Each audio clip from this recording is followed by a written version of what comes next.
Dobré odpoledne. Já bych vás rád přivítal na přednášce Aarona Betskyho v rámci cyklu Urban Talks. Moje jméno je Ladislav Zikmund Lender, jsem historik architektury a mám za úkol Aarona představit. Nejdřív to provedu v češtině, pak to provedu v angličtině a pokusím se být stručný. Aaron Betsky je kritik, teoretik architektury, který v 80. letech pracoval jako aktivní návrhář, designér ve studiu Franka Gehryho.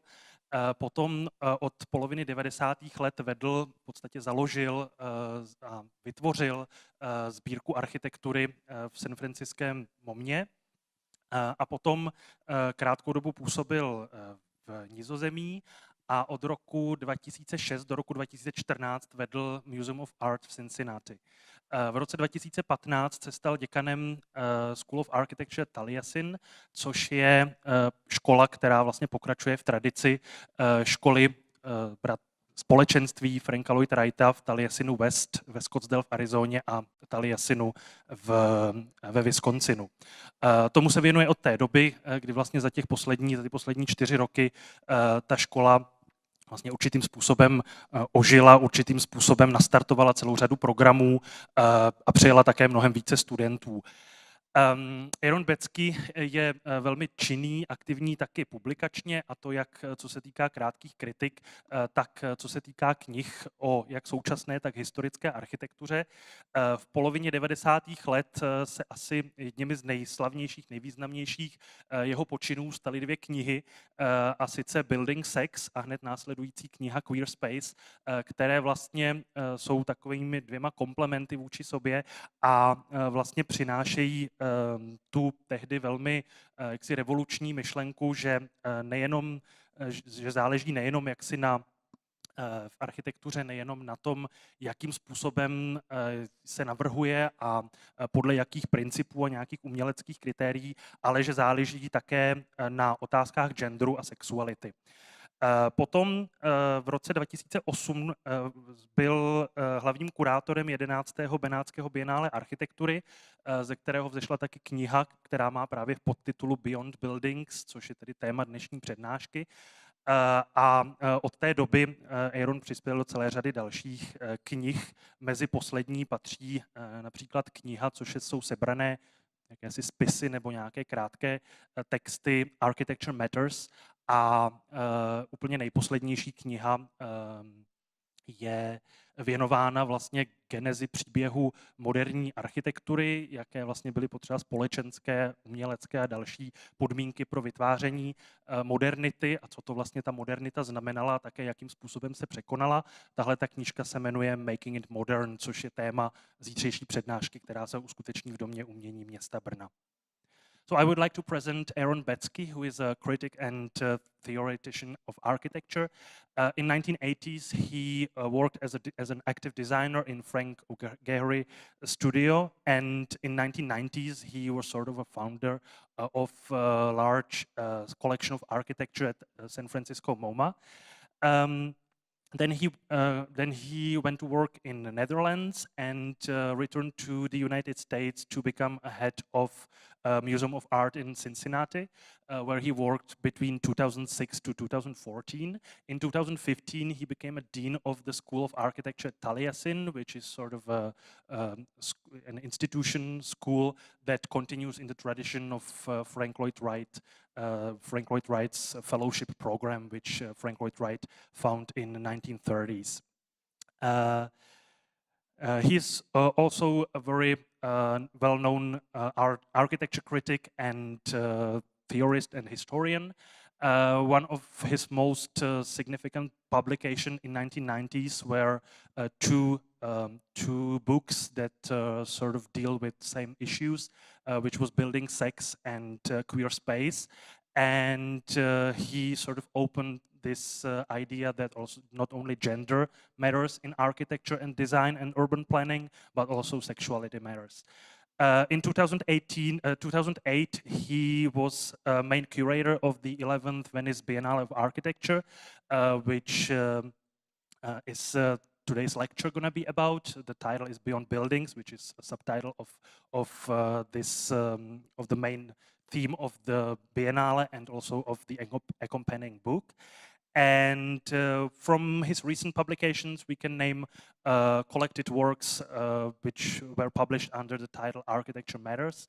And the most recent one is titled Making It Modern, which is Aaron's explanation what conditions were necessary to make architecture actually modern, what it meant to be modern, and how modernity also became sort of old. So I think that was the introduction. So now Aaron will give his lecture, and then we will have 10-15 minutes for Q&A. So Aaron Betsky.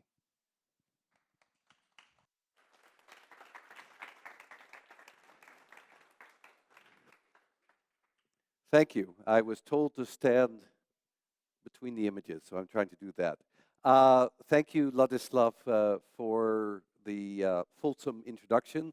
One small correction: I did not found the collection at SFMOMA, but I did build it up quite a bit. It's fantastic to be back in Prague, even if it's raining. I'm very happy to be here, and I want to share with you some of my thoughts on where architecture is and where it maybe could be going or should be going. And I want to do that by, first of all, problematizing architecture. Now that sounds like a big word, but just posing the problem of architecture. Now, what is the problem of architecture? Well, that's where the title comes from, which is that architecture is not building. And that is something that would seem both self-evident and strange to discuss, but we often get confused between architecture and buildings. Building is a building, like we're in right now, and building in English is also a verb. It is to build something, to make a building. Architecture is everything that is about building. It's how we understand buildings, how we talk about buildings, how we think about buildings, how we draw buildings, how we design buildings. It is the meta of buildings. And by that very token, it would seem that the best way to create architecture is to make a building. But there's a slight problem with that, which is that buildings are also the tomb of architecture. Once you make the building, it's very difficult to find the architecture within the building. Even if you look at this kind of structure and you try to explain what is the architecture in this building, you might start talking about the ramp and how it's expressed. You might start talking about the exposed grid. And you might try to explain that in representing those various aspects, the architect and the person who redesigned this were trying to represent something about the building. And if you kept going for another 2 minutes, you would lose anyone who is not an architect or an archi-nerd. And you might even lose some of the architects, because it's completely inherent in the building. What makes it even more difficult these days is that so much of how a building is made is defined by codes. Of course, by life safety codes, by building codes, by all the things that define what you can and can't do, but also by financial codes, which leach any possibility of expression or representation out of the building, and by codes of behavior, by what is expected of a building, and perhaps most of all, by the computer codes that have completely automized the making of buildings. You know, when I was growing up, a long time ago, you would need an office of 40 people to make a skyscraper. And these days, one person can do it on their laptop if they have the right software. Most of the buildings are actually drawn somewhere in the Philippines or in China or in India. And in fact, you can now buy packages that will, of course, pre-design your house for you. But if any of you are licensed architect, I would be very afraid, because Google X, which is Google's experimental laboratory, is developing a software which they are testing in San Antonio that will let you design up to a 40-story skyscraper completely on the computer. Inputs all of the local code information, zoning information, climate, the optimal cost of materials at any given moment. All of that is integrated, and the building just comes out of it. I know it sounds funny, but this is a reality. This is what's happening. So what is architecture? And more importantly, what can architecture do? Well, it's actually easier to find architecture in interiors, where within the shell of a building, an interior designer can make an environment, or outside of the building, where the landscape becomes a way of extending and defining space in a much more fluid way. And of course, in the representation of buildings in photography and art, and especially in movies and videos and all of the socials now. So if you think about where architecture is going, what its tendency might be, it might be something like this. Does anyone know what this is? Anyone seen this before? I'm sort of testing the popular culture knowledge in the room before I get going here. Nobody? Oh my God. Either the Czech Republic is really intellectual and doesn't see big trashy movies, or you're all, yes. Yes, which one? Yes. You win the prize. I don't know what the prize is, but you win it. Guardians of, it's actually a terrible movie. So the first one's pretty good. Second one is pretty awful. Guardian of the Galaxy Part 2. But what's great about this image is this is every architect's wet dream, every childhood dream. This is the master architect, who's played by Nick Nolte, I think. And this is his brain. This is a planet. This is a city. This is a reality. This is all of that together. He is so powerful that he can think a complete environment, and it can become real. It's organic. It's total. It's everything that architecture dreams of being, one with nature, completely sustainable. An absolutely beautiful, well, maybe not beautiful, an absolutely fairy tale mythological environment. Except this is the reality of current utopia. Because architecture is always trying to assemble the building blocks of what will be a more perfect world. And this is about as perfect as you get, right?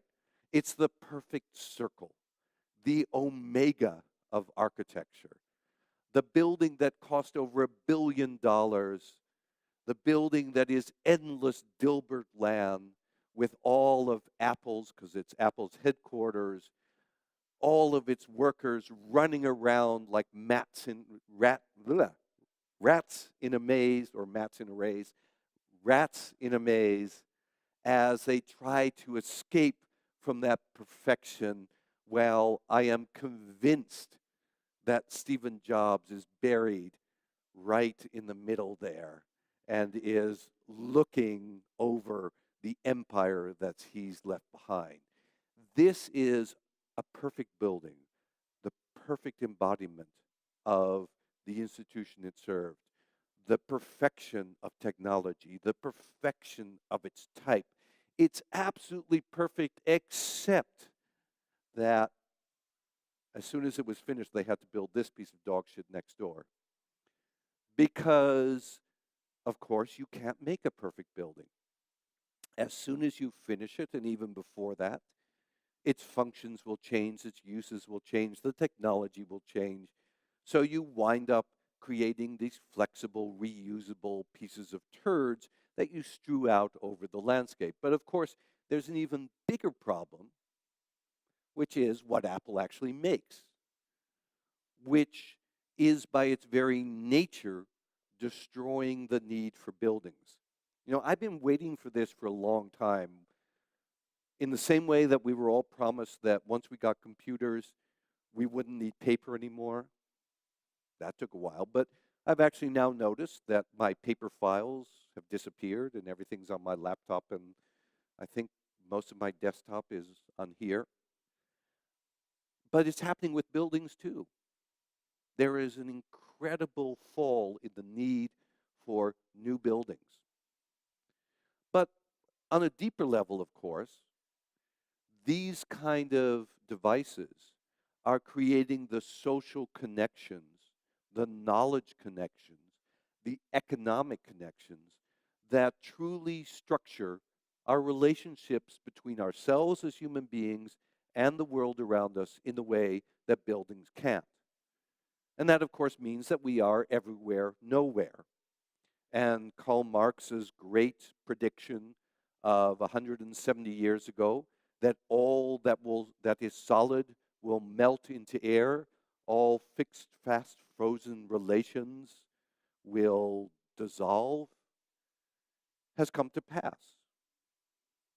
Countries fall apart and reassemble, companies fall apart and reassemble, families, clans, sexual identities, everything is continually evanescing and reassembling.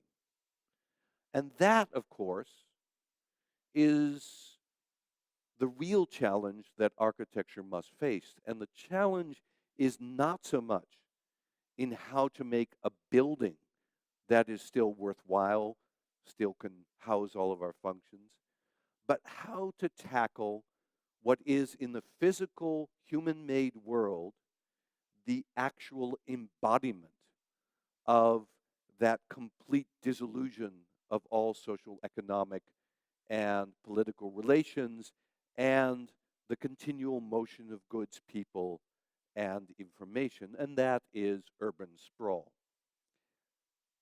When I say that, I often, if it's to a room of architects, I often don't get a reaction, because it is amazing how architects have run away from sprawl, almost from the moment that it appeared in the 19th century. This carpet of humanity that stretches from here to Timbuktu, that completely occludes our landscape, that is destroying our planet with ways of living that are unsustainable, destructive of social relations, and God awfully ugly, is something that architects don't care about. They don't look at all this stuff. They don't look at 99% of everything that is being built in the United States, in Asia, in Africa, and yes, very much in Europe as well. This is your own Prague, in which most people still concentrate on the urban core, even as the city is not only spreading into the countryside, but dissolving at the edges into the countryside, so that where the city begins and ends becomes more and more difficult to find. And within that grid, we all live in our isolated little boxes. Well, not you, because most of you are architects or architecture students, so you live in nice renovated apartments in the city center. I'm assuming most of you do. But 99% of the people out there do live in these kind of environments, made as cheaply and quickly as possible, dedicated to only one social class or grouping, lost in their own maze, plugged in to air conditioning, heating, plumbing, sewage, and of course all of the electronic media that allows you to survive in this place. It is a world in which architecture has no message. These are buildings that are bad and ugly and horrible, and you might even say undesigned, but this is how you make space, by defining what is cut in the lawn, This is how you make structure and how you articulate it by cladding it with fake brick. This is how you define an object according to the amount of square foot or square meters you're supposed to build. And this is the kind of environment you have. Okay, one last intelligence question. Anyone know what this is? Nobody? My popular culture maven here? What's that?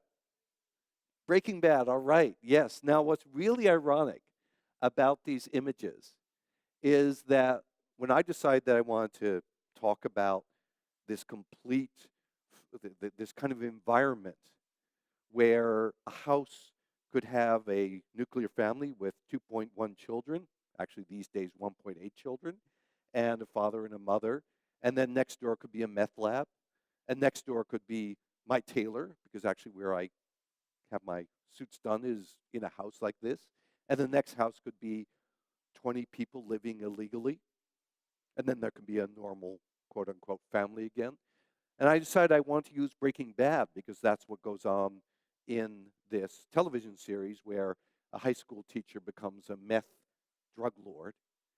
And so I Googled it in, and instantly I get not one but two services that will give me a guided tour of the sets of Breaking Bad in Albuquerque, New Mexico, so that they will show me where all the things were filmed, when exactly the point of that series is that morality and ethics have disappeared, and so has your ability to figure out where you are, what's right, what's wrong in the physical environment you inhabit.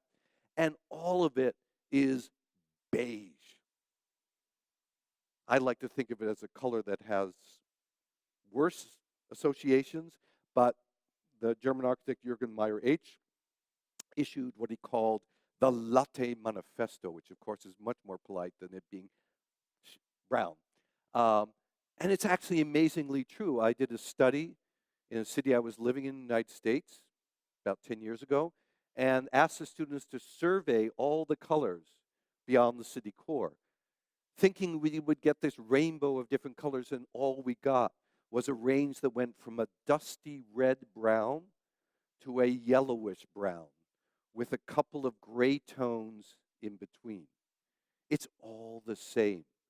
It's this miasma of ugliness that makes everything and everyone all the same. And of course, what really controls it are all the embedded security measures that keep everyone in their place, everywhere, at all times, always. Big Brother is watching us. And it is not architecture that is containing and embodying our social control mechanisms. No, it is exactly the hidden and embedded pieces of our technology that are keeping us all completely apart. And if you think about it even further, we might indeed be living in this world of zeros and ones, of chemical recombinations, and the real code of our sprawling reality might be the complete fictionality of our buildings, of our people, of everything around us. The future is indeed our ability to completely chemically, biologically, physically remake everything that is all around us. So what do you do?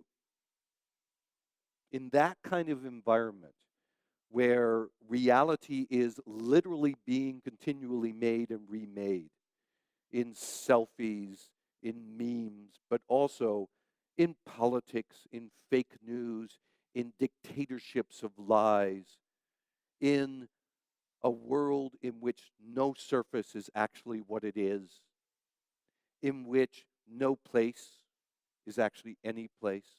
What do you do?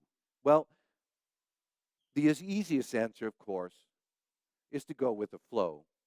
And all of the architecture avant-garde has been completely taken over by those people who believe that it is only by diving into the computer and letting the code loose that you can create an architecture, whether you do it through the application of the current flavor of philosophy called OO, object-oriented ontology, or if you more thoughtlessly and joyfully exploit the possibilities in color and form in all of the bestiary of Rhino and Revit and all the other software that is now available to you. And that avant-garde is by now, of course, taking shape in large public buildings that are rising all around us. And they are beautiful. They are fluid. They have a sense of cohering. They might even appear organic, but they are essentially office buildings, shopping malls, and hotels or apartment buildings that imprison us in the same boxes, that separate us according to classes, that use up materials that we cannot afford to use because they cannot be replenished. Let's not forget that building is, depending on who you talk to, the third or somewhere between the third and the fifth most polluting activity in which we can engage. It's all the same, and it also tends to get very ugly and very quickly.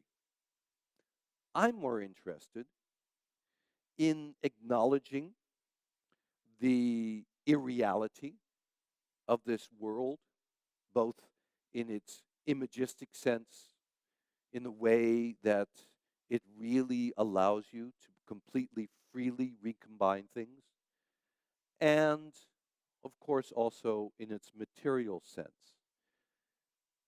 I'm interested in delving into the building components of architecture and asking the question, should we still hold on to this notion that we need to build the new, the authentic, the real, when none of those are categories that matter to us? I love showing this image because this is the Larkin Building, 1909, by Frank Lloyd Wright.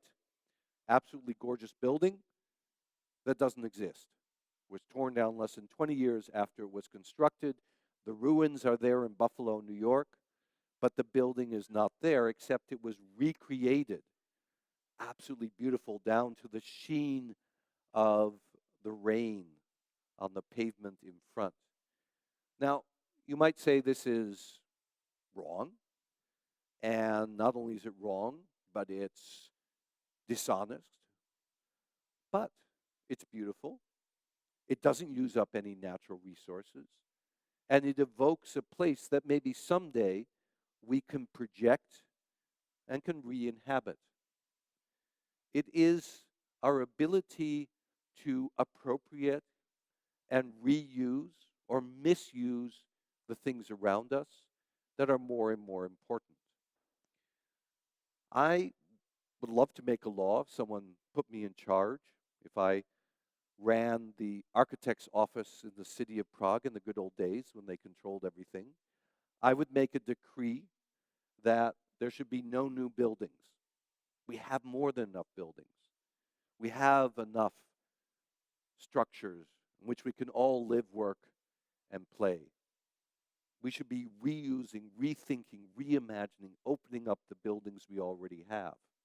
I love this project by the American artist Doug Aitken called Song 1, where he took over one of the ugliest pillboxes in architectural history, the Hirshhorn Museum on the Mall in Washington, D.C., and covered it completely with images that he found in the shopping malls, in the factories, in the apartment buildings, in the empty streets, in the all-night diners, in the skid rows, in the ports of Los Angeles, swept them across 360 degrees of this building, made the building disappear behind these images and this plaintive voice singing over and over, "I only have eyes for you," while people sat and tailgated and watched all of this going on.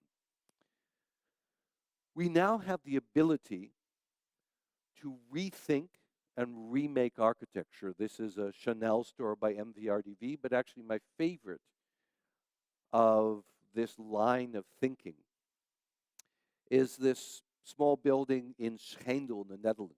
Now, some of you might have heard of Vinnie Maas. He's one of the partners in a firm called MVRDV, very successful Dutch firm. When he was 9 years old, he wrote a letter to the mayor saying, our town square sucks. It's awful. And here's how we should rebuild it.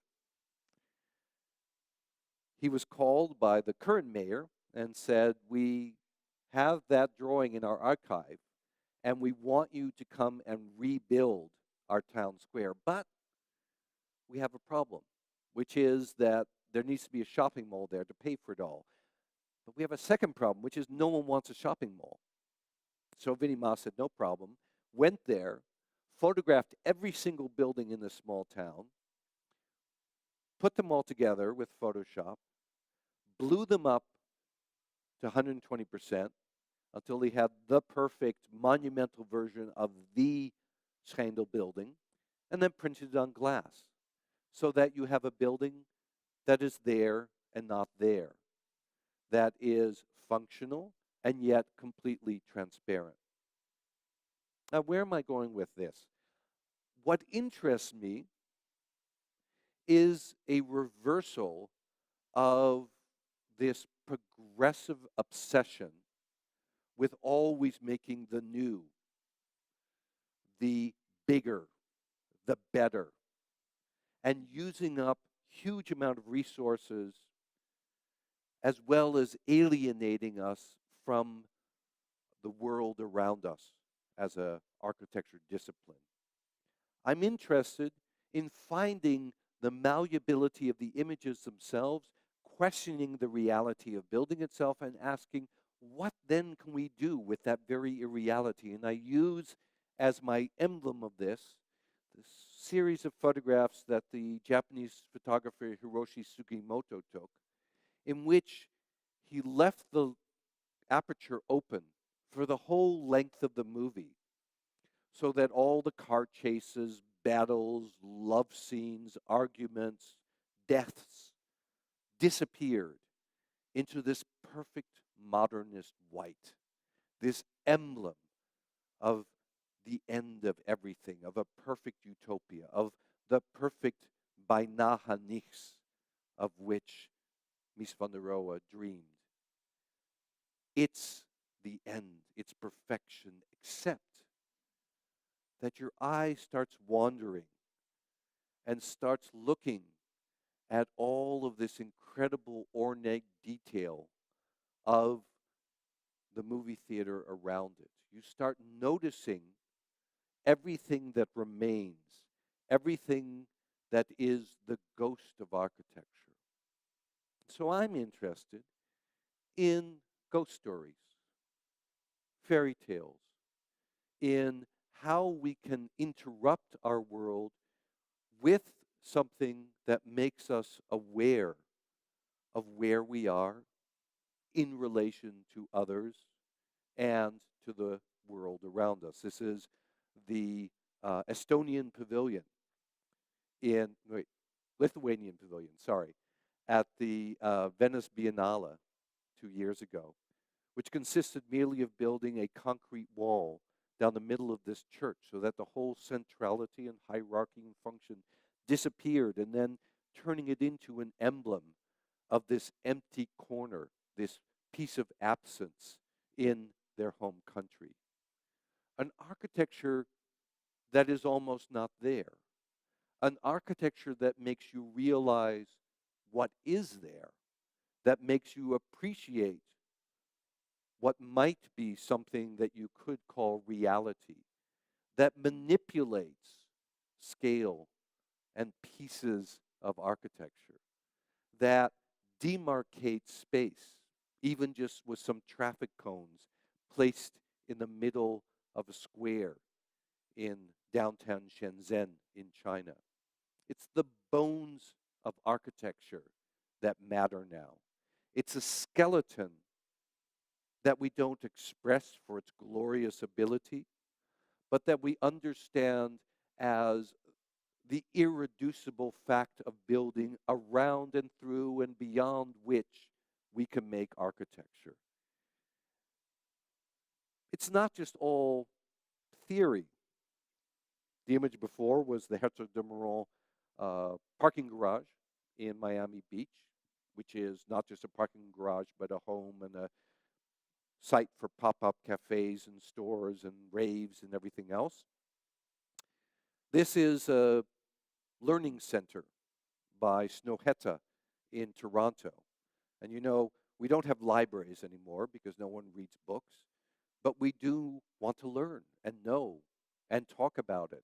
So they designed a learning center that has a series of open spaces that are tuned, that are manipulated, bare-bone lofts that are inflected, deflected, deformed, and reshaped to afford different possibilities, different ways of learning within them. Now, this is, for me, the antidote to the Apple headquarters. The Apple headquarters, $1 billion for a building that already doesn't work. So as that's going on, Mark Zuckerberg, the guy who owns Facebook, goes around and said, I can do better than that. I am going to go interview all these architects, young and old, and spent several months traveling around interviewing all these architects.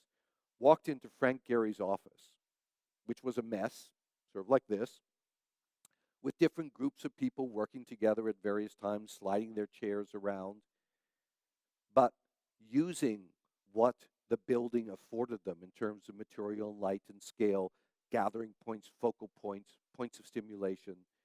And Mark Zuckerberg looked at this and said, yeah, give me this, only I need about 300,000 square meters of it, maybe 4. By now, they're up to 500,000 square meters. But even beyond that, I think we really need to think seriously about rethinking, reimagining, and simply reusing our existing buildings. As I said, there's a sustainability argument for that. The former president of the American Institute of Architects, the professional organization of architects in America, is famous for saying the most sustainable building is one that already exists. No matter how many solar panels and swales and geothermal you put into a building, even if you make a building that's net zero, even if you make a building that is net positive, its very construction will be an environmental detriment.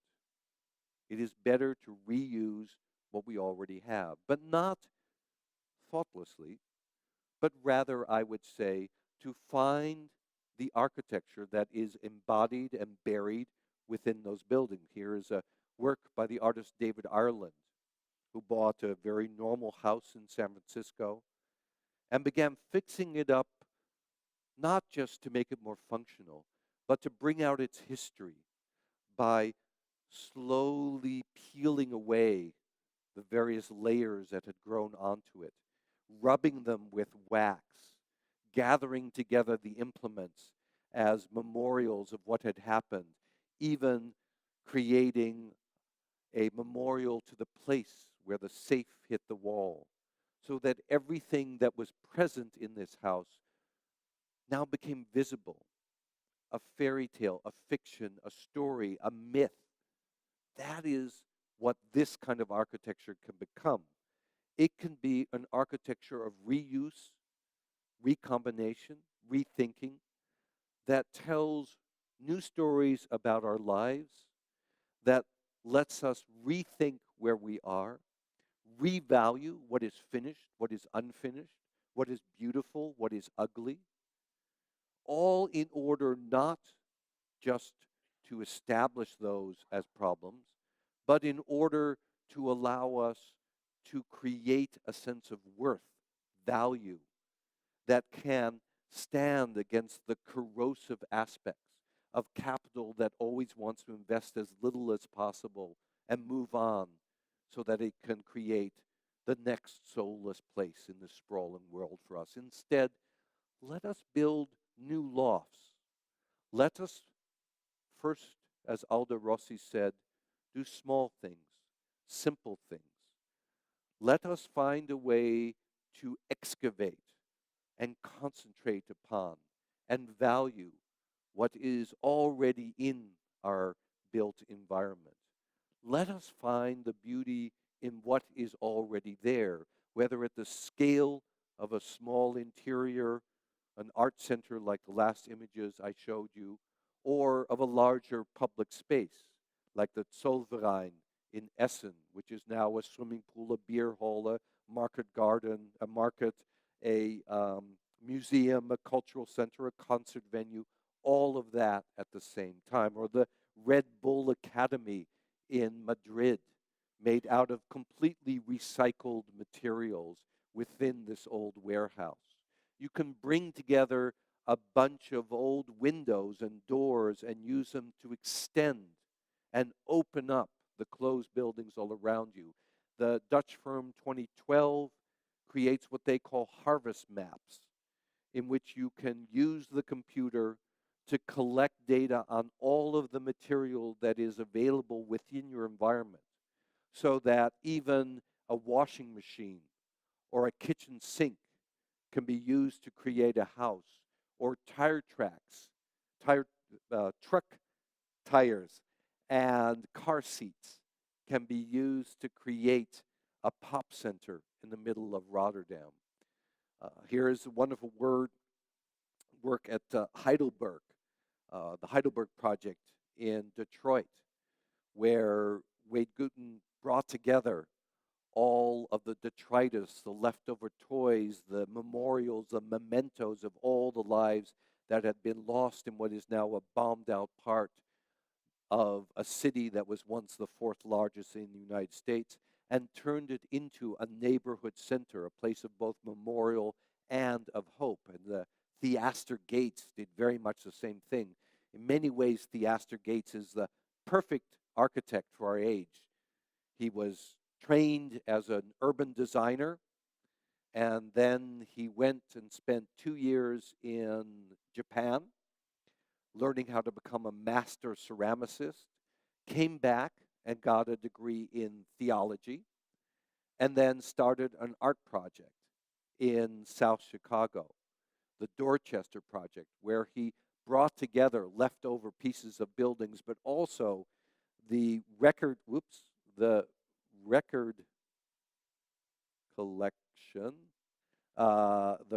collection of Motown, held by Ebony magazine and its magazines, so that all of the memory of the community could be there. What I was jumping ahead to is one of my very favorite projects of urban regeneration and reuse going on in the world right now. In Mexico, there is a national tax that is built into your wages that goes into a huge fund to be used for the making of social housing.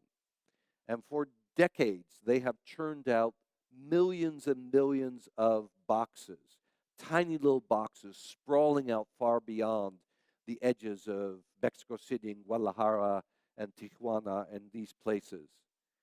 And a young architect who just happened to be the son of a former president, so had some pull, came in and said, maybe we don't need to do that. Maybe we need to look at our existing boxes and figure out, since we have so many, whether they can be opened up, whether they can be extended, whether we can create social spaces. And here's the other end of that, which is that in this world where we are continually moving around, where we are becoming nomads, most of us out of economic or political or climatological necessity, but a very few of us by choice, it should be possible to create a sense of community within this sprawling world that does not just turn into a Starbucks-laden haven for men with man buns and bikes, but rather becomes a temporary place where the owner of Zappos can pull up a trailer with his friends, watch movies, have a meal, have a small market, and for a while at least make a place, a center within this environment. We should be breaking walls and activating them, not building them. And we should be literally reusing. I love this image of when Aravena did the Venice Biennale again 2 years ago, and he made the big introduction, the center room of the whole exhibition, out of all of the leftovers of the past biennales. It's that kind of reuse that I think now is exploding out into the field. And it doesn't just have to be physical. It can be on your computer. It can be in the manipulation of existing images. It can be dust bunnies and little bits and pieces and collages of all the things that you find around you. It can be a revaluing of what is ugly, of what is left over, of what is the detritus.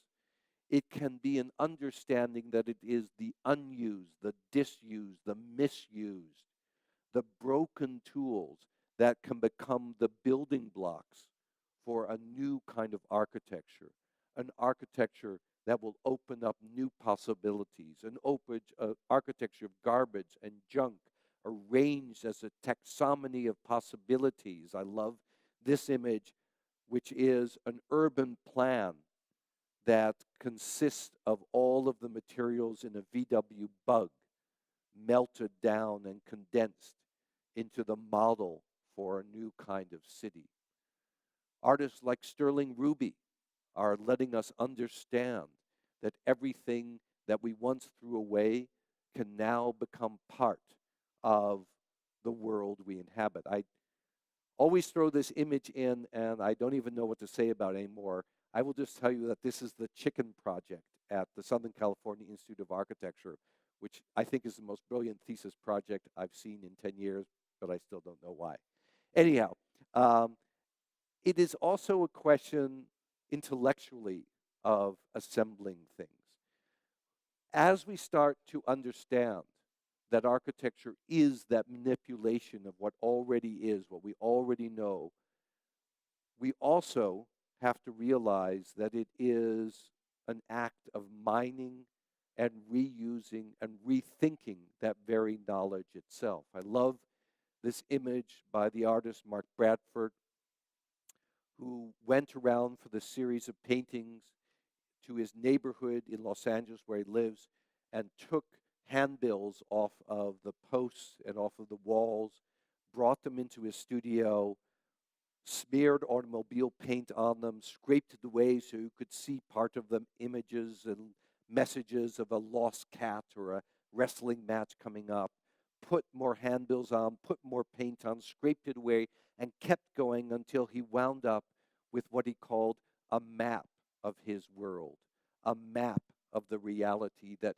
he knew by the way he had made it. And we can calibrate that world even by the breath and our body electricity that moves all of these little bits and pieces of this installation. And we can even imagine in the work of Francois Roche, who truly is clinically insane, that you could create a glass blob that would house a museum and then electrostatically charge it so that it collects all of the pollution of Bangkok and gives it a skin and a new reality.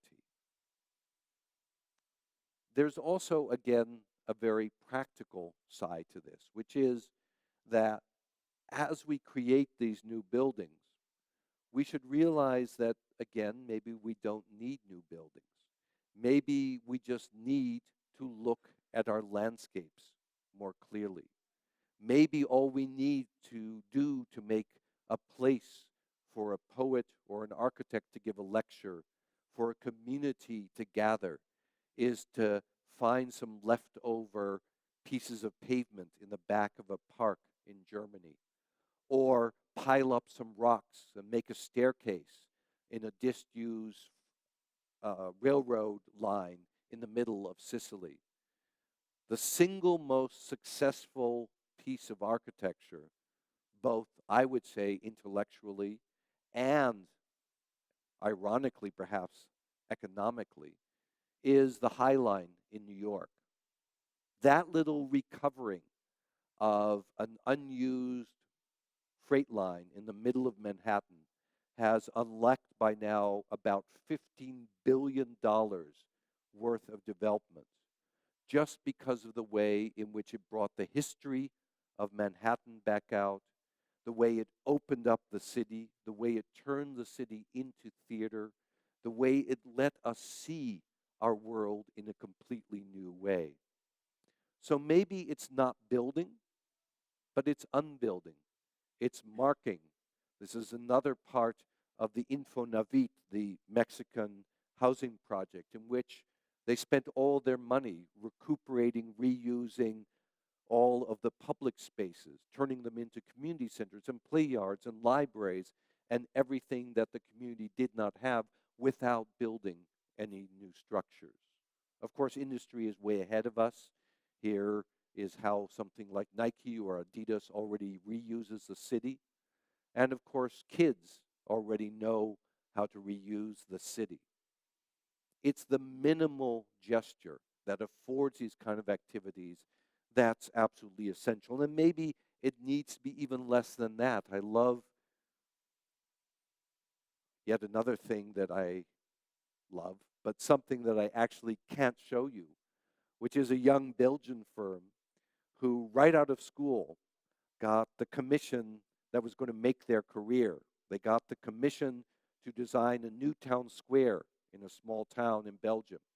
So they went there and were very serious, and they studied the place, and they drew all the buildings around it, and they looked at the climate, they looked at the soil condition, they analyzed the bus lines, they interviewed everyone they could find there, they put all that data together into a huge, thick report, and at the end of the report it said, do nothing. Leave it exactly the way it is. Everything you would do would only make it worse and would be a worse waste of money. And here's our bill for 20,000 euros. That perhaps is where architecture is going. And this is a very immediate version of this. Is in Barcelona. Some of us grew up worshiping the public spaces of Barcelona, when the public spaces of the United States and even most of Europe were in sad and sorry shape. The people in Barcelona, the Catalonians, were using the engine of the economic growth after Franco's death and the arrival of the Olympics to create these grand public spaces, great boulevards, great squares, great celebrations of urbanity. And this is the latest of that program, which is not in the fancy center, but is out in the periphery on the site that used to have a gun emplacement and just happens to have a great view over Barcelona. And the young architects who won this competition said, tear down only the illegally built houses that are there, and only as far as they block the view. Don't tear down any more, and add only so much that people won't kill themselves as they're looking at their view. They can break a foot, but they should not be able to kill themselves. That is all that architecture should do. So I'm interested in an architecture that opens up, that reveals, that unbuilds, what Lebbeus Woods called an architecture, that reveals all the lies that are hidden within our buildings, that tears away at the structures of certainties, that turns walls into objects and objects into walls, that lets us understand construction as something that's finished, that manipulates the hidden elements within buildings as the heroic possibility, as the fairy tales of a new architecture, that misuses details, misuses materials to find in these broken tools and these broken corners and these broken forms all of the possibility of an architecture that is a reshaping of the world all around us. This is the Torre David in Caracas, which, as some of you might know, especially if you watched another series called Homeland, was taken over one day by a group of squatters who occupied it all the way to the 25th floor and turned it into a community. And the architects from Urban Think Tank came in there with the photographer Iwan Ban, and they didn't say, what can we do to help? How can we make it safe? How can we make it conform to code? They said rather, let's show it. Let's depict it. It is the seeing of what is going on that is perhaps the central act of architecture. So, well, some people like to stand at the bottom of our latest buildings and marvel at their expressive possibilities and great inventiveness, like your silly V on your skyline now.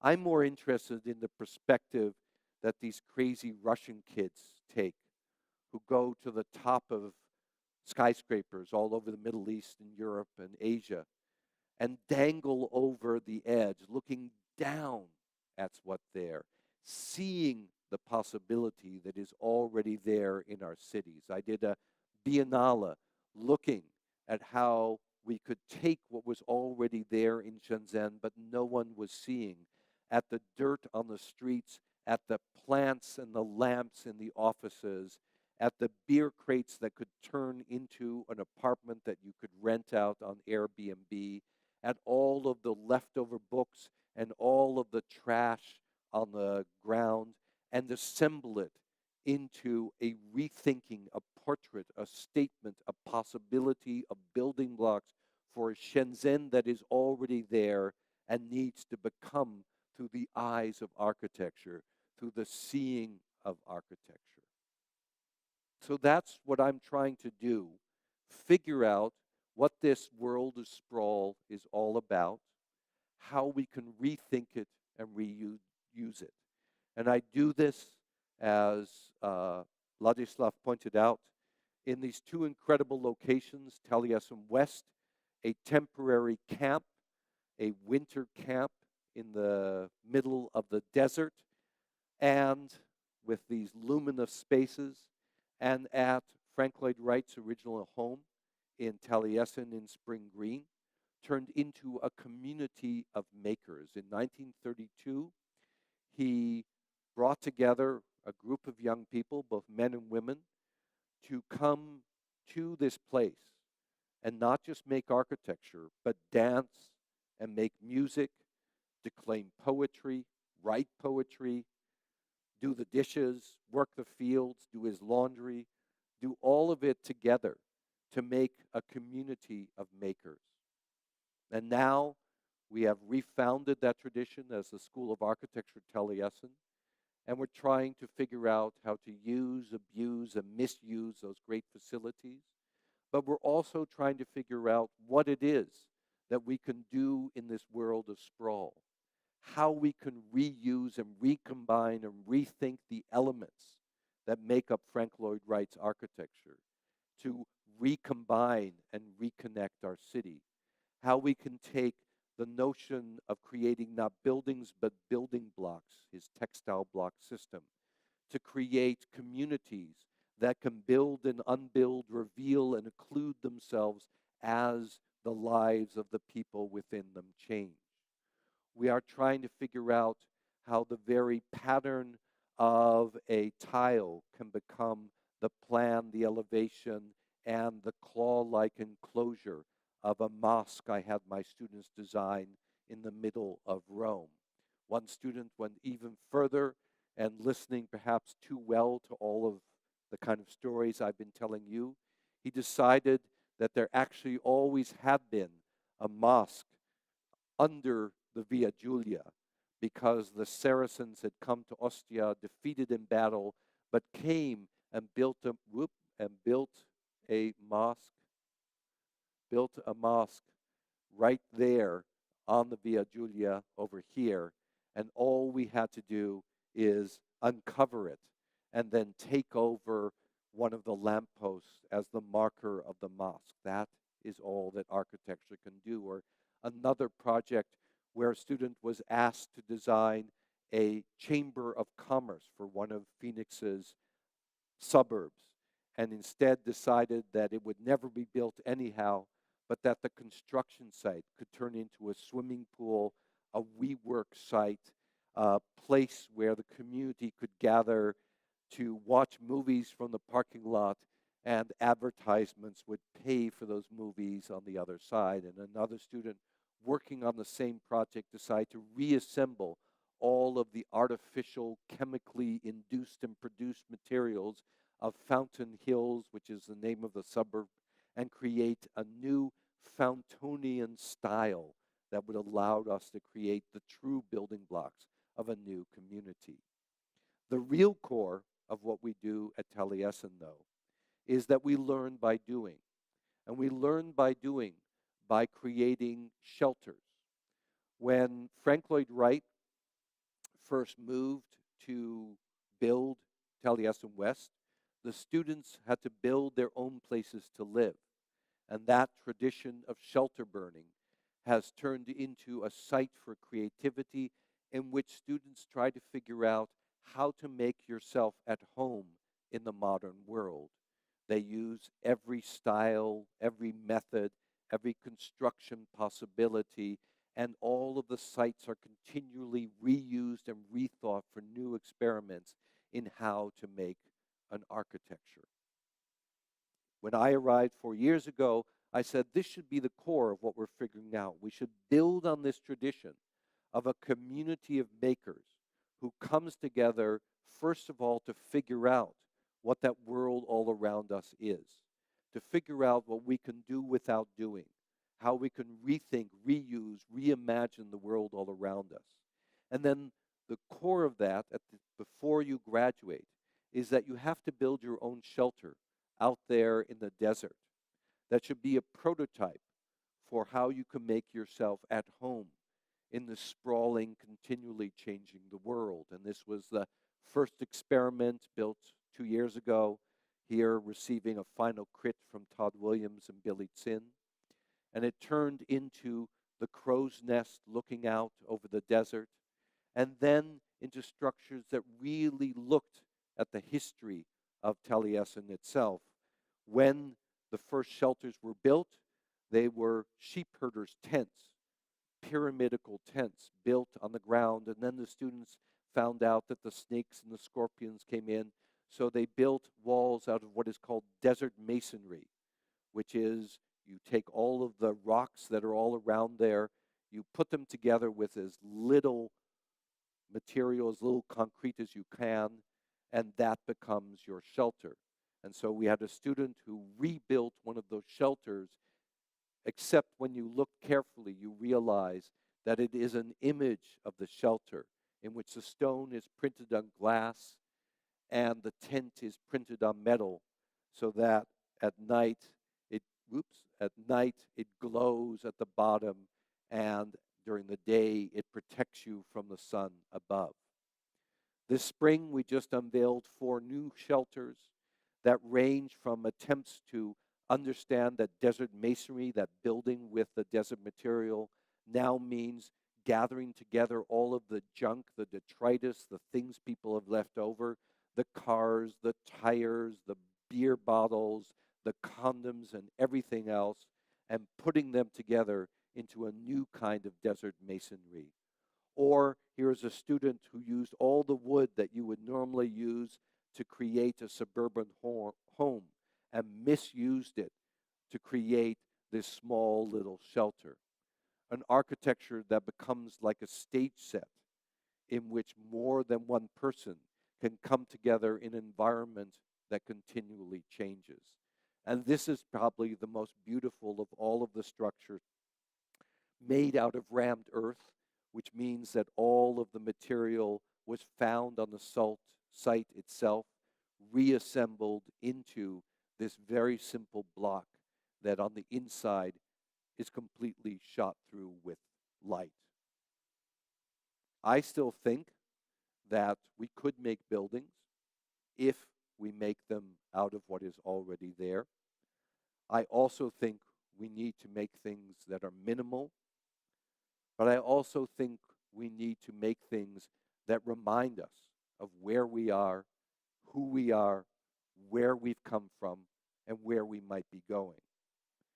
If we are able to do so, then we should do so in a manner that, as is our mission at the School of Architecture at Taliesin, that helps us figure out how to make a world out there that is more sustainable, more open to everyone, and quite simply, more beautiful. That's what we're trying to do at Taliesin. If you're interested, please come visit us. Thank you very much.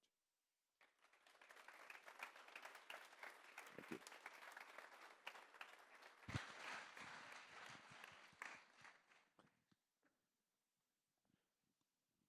Open to questions. My Czech is not very good, so if you only speak Czech, please have someone translate it.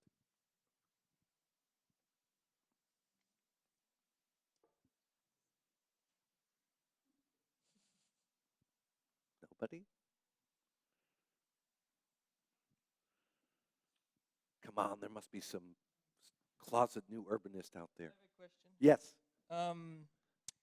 I haven't heard you use the word vernacular, and I'm wondering, because it just seems like all of this, I mean, yeah, what is vernacular to you? Is it something that is closely related to your past and history, or what? If I use the word vernacular, it slipped out because I try to avoid that term because it's very, very difficult.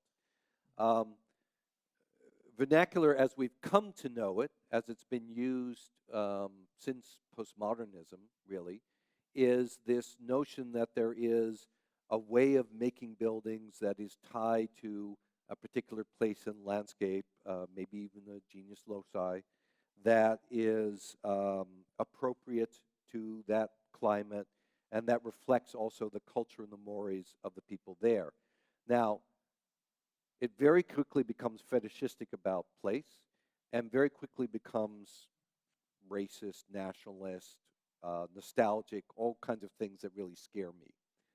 On the other hand, there is this notion that there is a logic to how you build in any particular place and situation. The landscape historian J.B. Jackson said that the only true American vernacular were the sod huts that were built by the first settlers in the Midwest, where they just buried themselves in the ground and sort of made a cave out of that. That everything after that is an importation of ideas and of materials from other places. The whole notion of what we think of as the American house was brought from somewhere else. As I'm sure you know, a lot of the Czech vernacular, not only in architecture but in music and in art and everything else, was invented in starting the second half of the 19th century, as it was in Hungary and Poland and Finland and the Netherlands and all these other countries, as they tried to define themselves as independent nations within their own history and culture. So most vernacular is a culture-specific invention used to justify a particular view of the world. I think that what you want to get at instead is the modes of building and inhabitation that have accrued in a particular area. And that's a very long and complicated sentence. But I think it means that you have to understand building practices and living practices in such a way that you can reuse and elaborate them. My ideal architecture, and I'm still waiting, you can find a few examples, and I showed one or two of them, but is an architecture that you don't notice at first. And then you realize that something is off, something is wrong, something's been manipulated about what you're expecting, what has grown up and has become the standard in any particular area. That kind of new vernacular interests me. And I would use the phrase in that sense. But it's a really complicated, as my answer shows, it's a very complicated subject. And therefore a good question.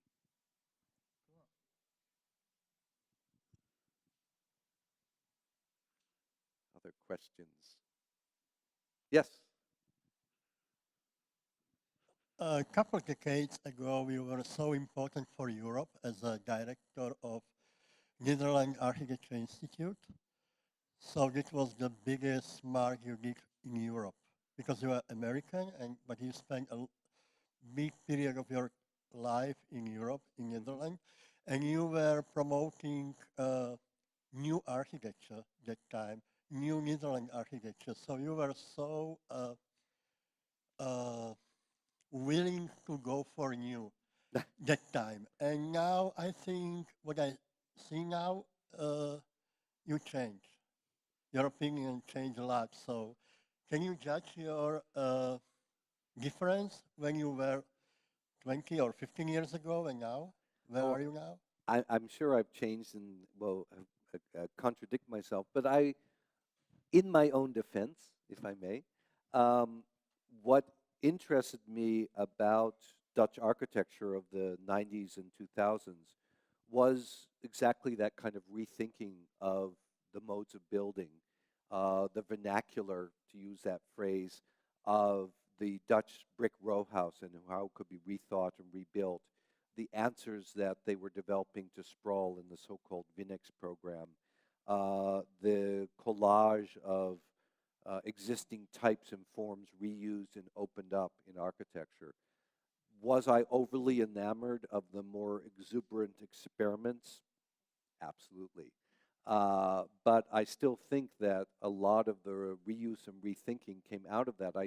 My latest book is actually a biography of René Ramakers, who started the Droog design movement, the movement that took over the Salone in 1993 in Milan with the idea that we don't need more objects. We need to rethink and reuse what we already have. And I think that started to work its way through Dutch architecture in the next 2 decades and has really become a very central part of the discipline both there and in Belgium and in France. So I think it's very much moved in that direction. Yes? Okay, so I will jump back to what you are saying now. I think it's very easy to connect to this, and I'm very much with you on the idea of reuse and not building new buildings, as you it's almost what we are doing here in Europe. And I think it's easy also to imagine this when you show it at an architecture school. But then I was wondering, because you mentioned a project you made in Shenzhen or in China in general, I was wondering how to communicate this, if you have a kind of strategy, how to communicate this way of thinking in China, facing the changes, because that's where the dynamic is probably now, or India, or this kind of rapidly growing countries. How would you communicate these ideas to them? Because it's already beginning in China. They're already realizing that they maybe have more than enough and maybe too many buildings. And a place like Shenzhen, which is only about 40 years old, is already beginning to reuse a lot of its existing structures. We're doing a project in Jade Valley outside of Xi'an this summer with some of our students, in which we're using found and recycled material in a winery that Kongjing Ma has started there. And his work is very much, along with people like Wang Shu of amateur architecture, is very much about reuse and rethinking and reimagining the existing landscape. I think, like in many things, China will go through the cycle of building shiny new buildings at a bigger scale, but also they're already moving past that much more quickly than people even in the United States and America are. So I think that a lot of what we're seeing is the product of 30 years of explosion that now already to most Chinese seems out of date and old-fashioned, if you will. So I think it's happening a lot faster. From what I've seen, it's happening a lot faster in China than it is even in Europe. Thank you. Sounds like good news. Yes.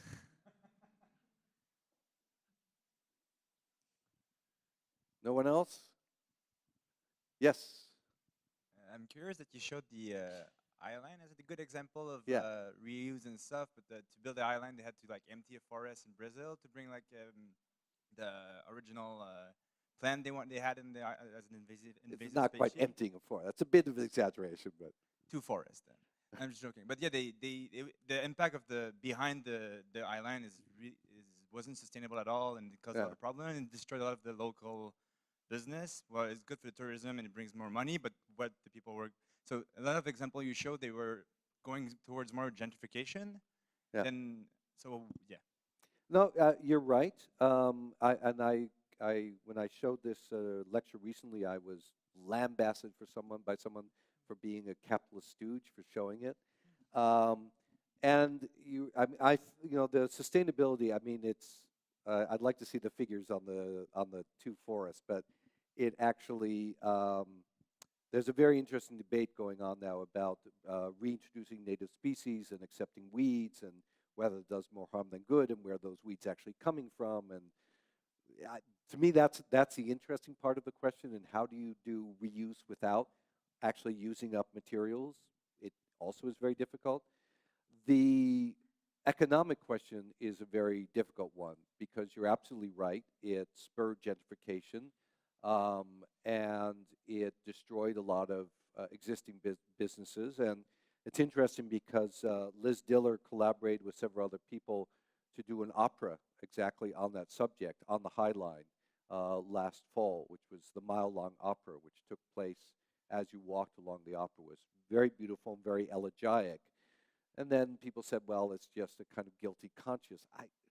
It's very difficult to figure out where to begin and end. I will say that for all of that, the High Line has also opened up a part of the city, if nothing else but for viewing, to huge amounts of people of all classes and walks of life. And that the similar strategy that is now being used in other cities is doing it also in less gentrifying ways. The problem is, as soon as you make something better, people who have more money go there. In fact, to your point, there's a project like this going on in Atlanta that's very interesting because it connects all kinds of different areas of the city. And the designer who came up with it, actually as a graduate thesis, has denounced it because he thinks that the way it's being taken now is completely towards gentrification. So the only thing I can say is, in the end, maybe capitalism wins.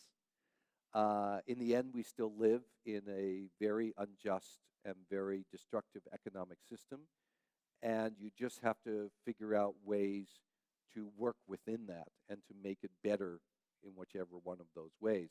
And so I think, in the end, the techniques that were developed at the High Line and the way it allowed people to look at the city in a new way were incredibly productive, even if in the end it was a tool of capitalist exploitation.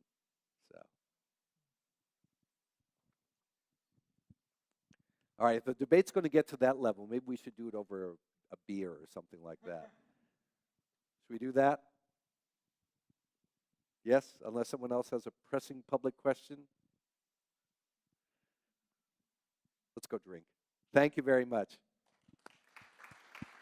Thank you.